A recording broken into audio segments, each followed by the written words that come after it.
Ladies and gentlemen, the man that is about to join us has been a show since he was a teenager. Literally, we've watched his entire life kind of happen publicly.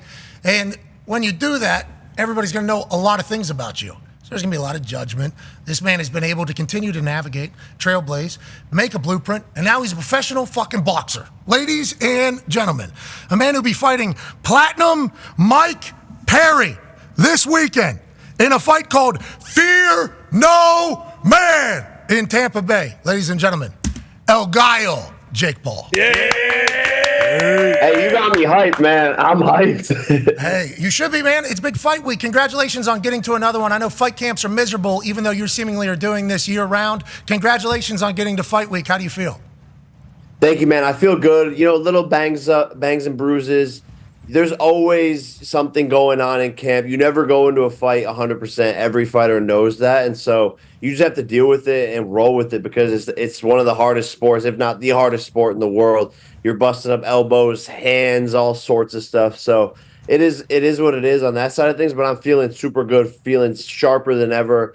Really, really worked on a lot over this camp, and I'm excited to go in there and hopefully go more than one round because my last two opponents, we wanted to grow the experience and do all of these things, but the fights only went one round. Yeah. So I haven't been able to work on things under the bright lights. So I'm looking and hoping that Mike Perry maybe brings something to the table. Yeah, we need longer shows. Yeah. I hear you loud and clear. That's a hilarious angle. I appreciate you doing that.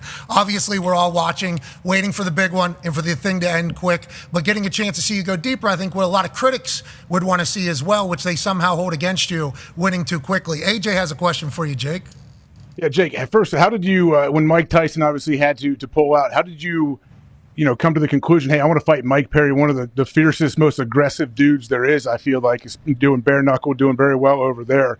How did you kind of choose him, or how did that come about? And also, like, what do you expect from him? How do you think this fight's going to go, especially early on? Yeah, well, first of all, the main goal that I'm committed to is becoming world champion. And so I need to get experience inside of the ring and staying active. And so when Mike Tyson pulled out, it was like, who could I fight to keep this July 20th date alive because of Amanda Serrano, Ashton H. So the whole entire undercard, we wanted to keep the event alive. And Mike Perry instantly was the first name that popped up. And I was like, yeah, that's amazing. He's a Mike appetizer. Violent, comes forward, scary, doesn't give a frick. I don't know if we can swear on this. Do whatever you need to do. But he doesn't care. And so I would like that same attitude that he has, and it's a good warm-up for Mike Tyson. To be honest, I was nervous going into the Mike Tyson fight for how scary he is, how much more experience he has. And so any more experience that I can get under my belt, the better. And I know what you're saying. Mike Perry's violent. He's a savage. He takes shots. He keeps coming forward. And that's what makes this fight interesting. And so it will be a boxing showcase of the sweet science. He can come in. Maybe he's going to land some big shots. Maybe he's going to, be all wild and do some crazy things. But as the rounds go on, I will slowly pick him apart with my footwork, my jab, working to the body, exposing him in areas that he hasn't been exposed before by these other BKFC or MMA fighters. Hey, you're really excited to showcase what you've been working on, huh? It sounds like you are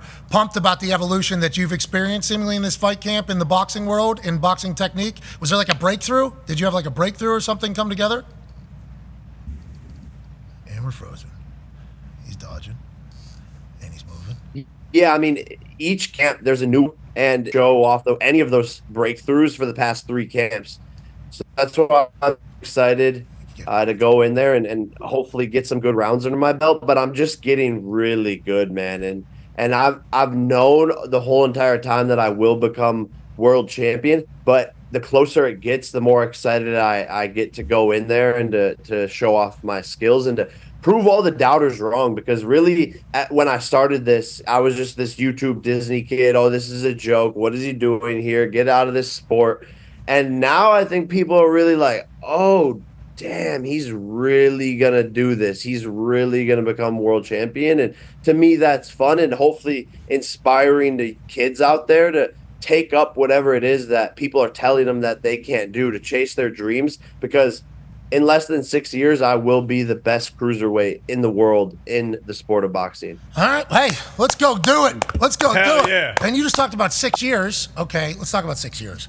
Because as you were giving that answer, I was thinking about this. What do they call it? Like personality profile, whenever like somebody's like this? Yep. Okay, so we've gotten to see like you throughout your entire life pretty much. The fact that you've stuck with this one thing where you've had success in so much shit, bang, pow, boom, boom, boom, and you move, stick and move, bang, bang, bang, and you have success. You get bored, seemingly, and you're like, all right, I'm gonna go do this, and I'm gonna try to do this, and I'm gonna try to do this. That's literally what you're doing. It's all been very public, and you've actually had success. So the fact that you've stuck with boxing, I think a lot of us who have seen your come up are like, very surprised by. Like, I'm very surprised that you've stuck with it, committed with. As a person, and I'm not a doctor, but I have ADHD. Like, as a person who kind of is a similar, like, we gotta. When you decided to commit to this and like stick with it, you knew very early you were going to be good. Like you picked it up very quickly, or did you just love like how hard? What was it about boxing that you knew you were going to be able to like and have stayed committed to it? Because it feels like this is all you fucking do now. Like and W launch business. Shout out to the W. Congratulations. Congratulations. Thank you. Get W at Walmart. Smell good, perform good. No, but thank you for the shout out there. But yeah. Man, no, I feel like I finally found my destiny. And when I'm doing all of these, like I didn't like I did YouTube because I was good at it, but I didn't love it. And so when I found boxing and this community and everything it provided for me, the routine, the discipline, the challenge, the purpose, I finally felt at home. And so that's when I was like, this is what I was put on earth to do. The showmanship, the outfits, the walkout, the shit talk, all of it. This is what I was meant to do. And when I felt that feeling, it just was like everything in my life clicked, and it pulled me out of a lot of dark places, saved my mental health in many ways. And I owe a lot to the sport of boxing. And it's almost like this constant life lesson in the gym that you're going through on a daily basis, learning new things, failing, getting beat up one day, having to come back the next day. It's boxing is really just a giant life lesson, and it's the things that I've needed to mature at that time in my life. And so here I am, man, and it's a crazy story, and I never would have expected it. I can't believe I'm here today doing this sport full force, but I love it, and it's what I was meant to do. That's fucking awesome. Hey, good for you, dude. Probably so fulfilling, Yeah. you know? Like when you walk out there, you're selling out arenas. Not a lot of people are selling out arenas. You know, like that is not something that just is happening. You're selling out arenas. Yeah. You're spreading the wealth with other boxers. Like you're doing it, man. You're doing it. And like you having to mature through it all is sweet. And this weekend is another one. Hey, let's go. Come on this now. weekend, though, we're learning about a brand new animal, which I can't wait to see how you piece it all together. D-Butt's got a question for you. Yeah. Jake, what went into the name change, going from Problem Child to Elgo?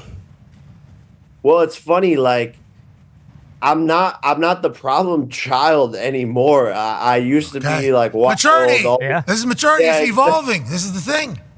Exactly. My life coach was like, yo, you're not the problem child. You're actually the solution child, but you're also not a child. So you're just the solution. Like, you're trying to fix all these problems in the world, fix boxing, do all of these things, make boxing great again. You know, all the things I do outside of the ring in terms of politics or whatever it is. I'm trying to make the world a better place. So they're like, yo, you're the solution.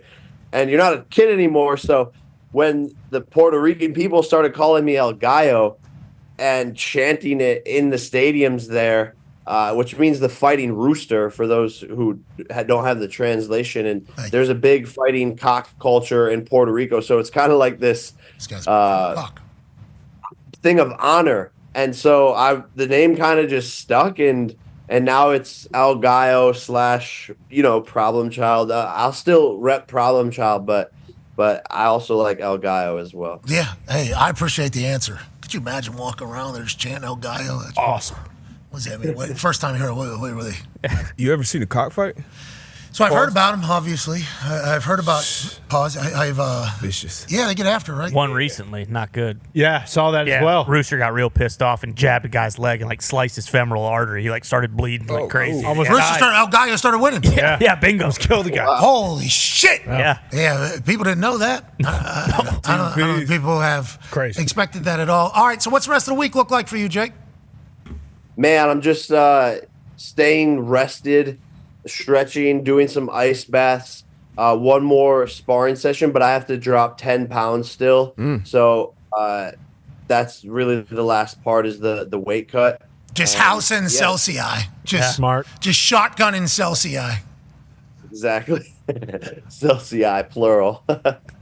That's good. They got to use that. Drink Celsius, baby. I can't wait to see how you do it. To be clear, your video is always very well thought out and well executed. You're a marketing genius, brother. That's why whenever you start piecing together everything the boxing is, it's like, oh, this is everything you possibly need. This guy brought out a fucking robot at one of his press conferences. Yeah. Can't wait to see what you do with everything. And when the Mike Tyson fight's happening still, right? Yeah, November 15th, Tyson is still on, Dallas, Texas. So get through this one, focused on this one. Mike Perry's not a joke, and it is a big risk because if I lose this one, then obviously the Mike Tyson fight goes away. So there's a lot at stake here, and that is creating a bit of pressure to deal with, but I usually thrive the best under high-pressure situations, so we'll see what happens. Hey, no pressure, no diamonds. El Gallo. You know what I mean? I mean, that's how it all works. But that's interesting, though. You lose this fight, you lose Mike Tyson. And I know you're not focusing on Mike Tyson. You can't be distracted. You're going into a fight. You can't play boxing. I get that whole thing. But you heard all the noise about you fighting Tyson and how old he was? And did that piss you off? Because probably dream of yours to fight Mike Tyson? And then, how did you view that entire thing?